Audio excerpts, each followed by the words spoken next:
Derrida sees general agreement with the prevailing conditions organized in a variety of discourses and merged into a single discourse, which is then disseminated by universities and the media. Lyotard speaks of people who refuse to question the rules and who, thanks to the conformism of the masses, make a career by using good rules to satisfy the general desire for reality, that is, for simplicity, for unity and for communicability. They provide objects and situations that satisfy this desire. In The Differend, page 199.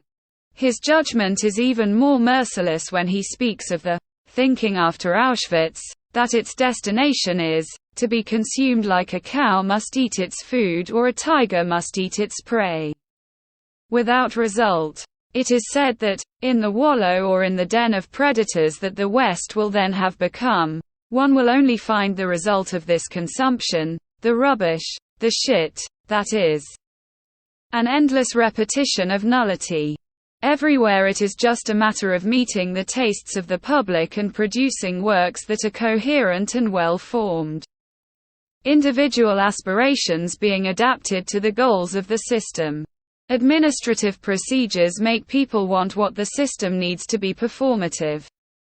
Lyotard quotes Orwell, who has a bureaucrat say in his famous novel 1984, "We are not satisfied with negative obedience, not even with the most sycophantic submission. If in the end they bow to us, it must be voluntary." But Adorno also did long before the Internet, in his Metacriticism of Epistemology, already speak of precise information, which is degraded to a mere consumer good and which therefore no longer has any power associated with it, so that it only causes a decomposition of the spirit and people are dumbed down. Domination. With Adorno, it shifts into the area of culture, into the mentalities of the individuals and becomes a fool's paradise of entertainment. With grandiose illusions and the romantic idea that everything has meaning and strives for the good. Culture and education are declared to be the savior and the project of making mankind happy is being pushed forward. Those in power in the 21st century want to remain as invisible as possible. Foucault says, "The more invisible a power appears, the more effective it is."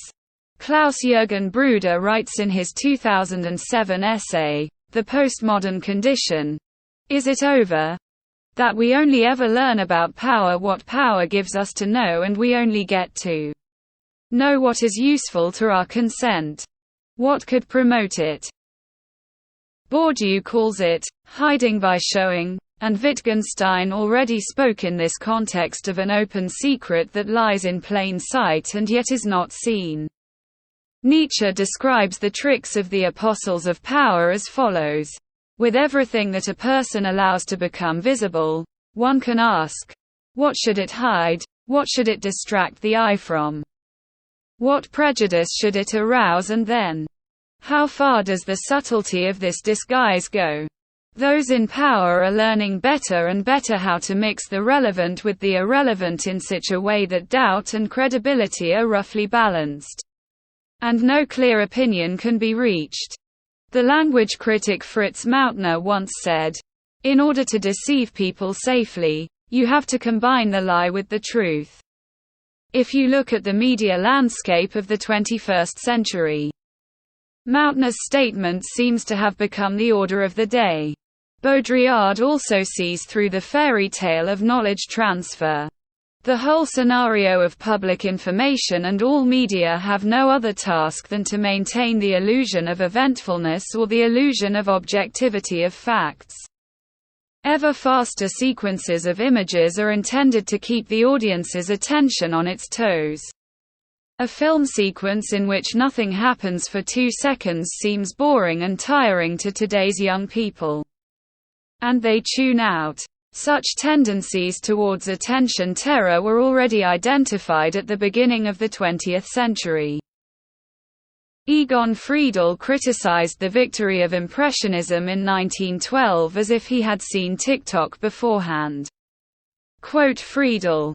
The increased impressionability, caused by an excess of stimuli, becomes an inability to do anything other than perceive. People are no longer able to conceive experiences as a unit in the stream of consciousness. Impressions appear as isolated single waves, appear and sink immediately. Impressionism becomes an end in itself. End of quote. What matters is not the truth, but victory. That's what Adolf Hitler said. Such a pragmatic view of rationality is still widespread today. You can find them wherever the practical benefit serves as proof of the appropriateness of a procedure. Even with the Enlightenment philosopher Fichte, reason was organized based on practical intentions. In the pragmatism of William James, usefulness is even equated with truth. Nietzsche also clearly emphasized the purposefulness of the striving for knowledge. For him it is the will to power that allows us to prepare things. Abstractions make it easier to take control of the world.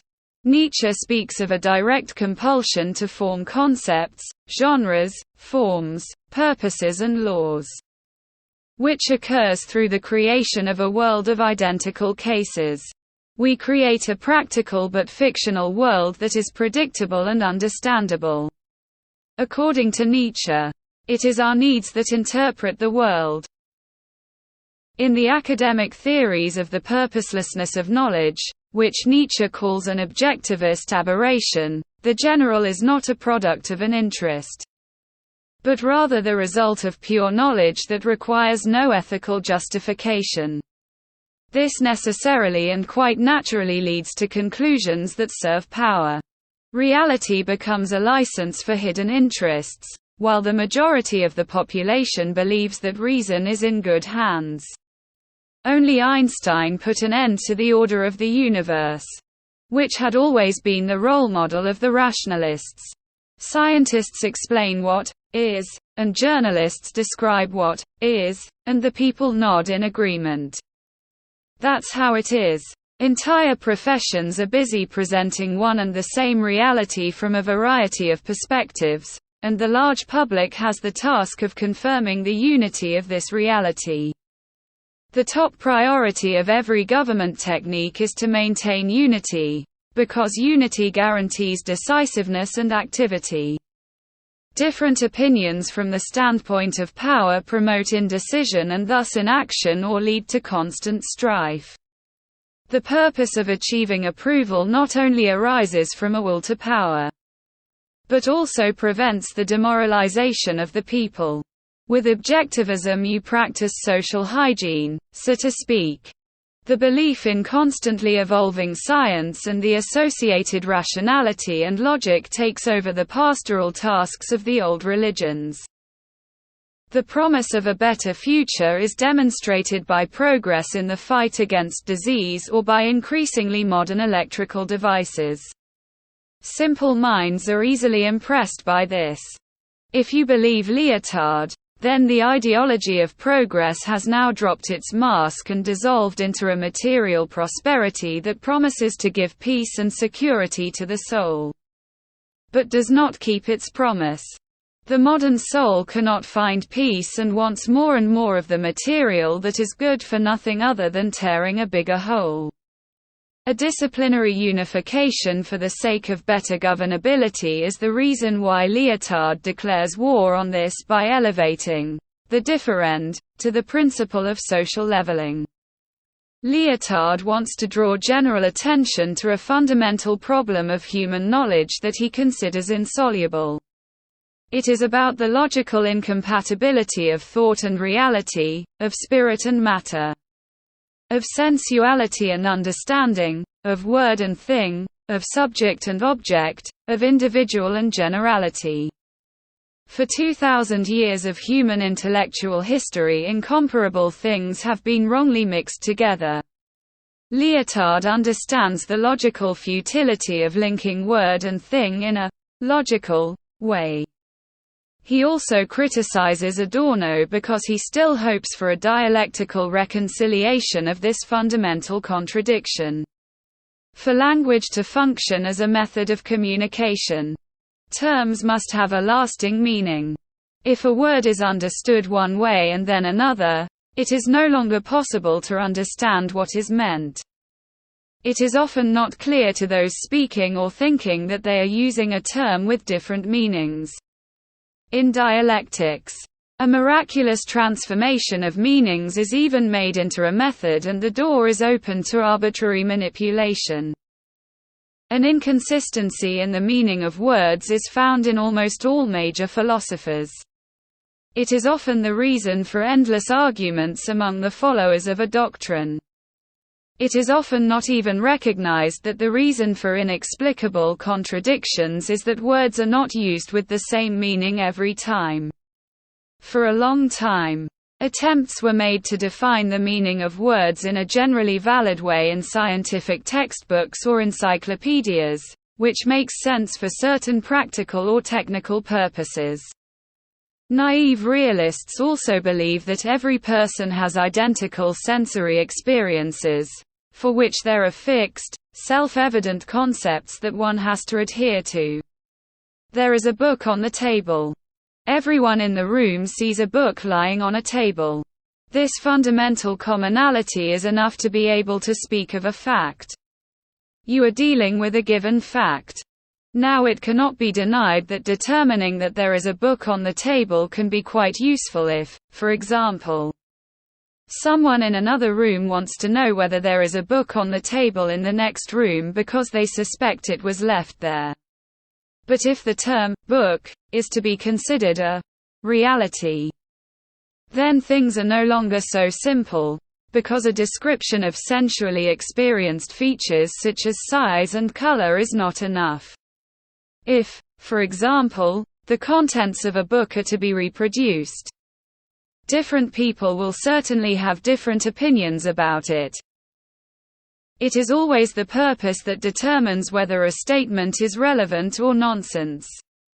In objectivist science, however, such a purpose is considered to not exist or is justified with meaningless arguments, such as striving for truth or knowledge, which, in itself, cannot be a purpose at all. It is not least the optimism that trust in the security of logical thinking spreads that makes generality so popular among politicians. This logic derives most of its credibility from proven laws of nature, but in the end actually from mathematics, in which no one can assume any interest. The question of the applicability or justification of the application of any numbers or words to concrete objects, and thus the problem of incomparability, is usually quickly ignored. It is enough to see that 3 things are on the table, and naively realistically is believed that the number 3 can actually be seen, and is not based on a mathematical judgment. The attributes of things that are inherent in things themselves are seen, with the same self-evidence, regardless of whether someone looks at them or not. Regardless of the purpose associated with them or in which context something is seen. Such a generalized and simplified view of things contributes significantly to the efficiency of systems. The more advanced the automation of processes, the more efficient any system is. The mechanics of a machine are designed based on the principle of generality, and from this economic aspect the details and the individual are only of secondary importance. The principle of artificial intelligence is also based on generality. The striving for power is a striving for generality, for majority, for masses, and the fight against it. The fight for freedom of the individual is a fight against an instrumentalized reason of material benefit as the primary value.